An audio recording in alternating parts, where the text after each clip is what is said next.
धारा 253 कि ऐसे अपराधी को संश्रय देना जो कस्टडी से निकल भागा है, अवरक्षा से निकल भागा है, या जिसको पकड़ने का आदेश दिया जा चुका है। जब किसी अपराध के लिए दोष सिद्ध, तो एक तो यहां तक का मतलब है कि उसे न्यायालय सजा सुना चुकी हो या उस पर आरोप लगाए गए हो, उस अपराध के लिए वैध अवरक्षा में होते हुए किसी अभिरक्षा से निकल भागे, अथवा जब कभी कोई लोक सेवक ऐसे लोक सेवक की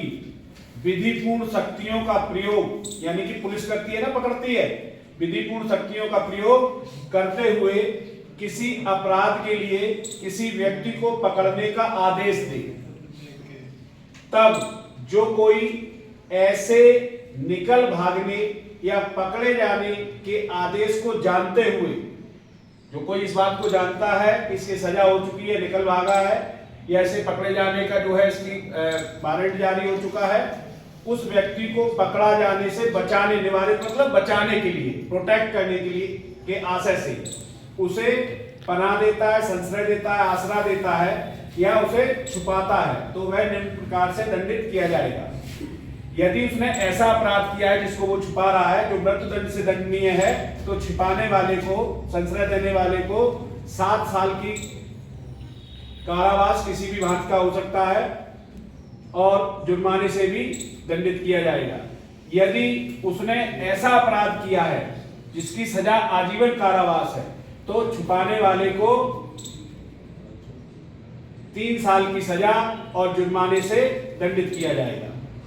यदि उसने ऐसा अपराध किया है जिसकी सजा 10 साल से कम है, तो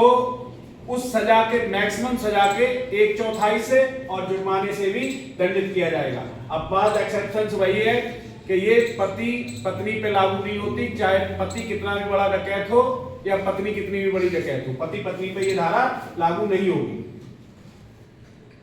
अब आते हैं धारा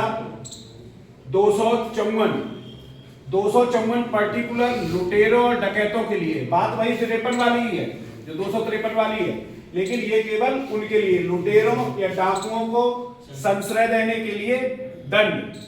जो कोई यह जानते हुए या यह विश्वास करने का कारण रखते हुए कि कोई व्यक्ति लूट या डकैती हाल ही में या तो करने वाले या कर चुके हैं, उनको या उनमें से किसी को ऐसी लूट या डकैती का किया जाना आसान, सुकर मतलब इजी, आसान बनाने के,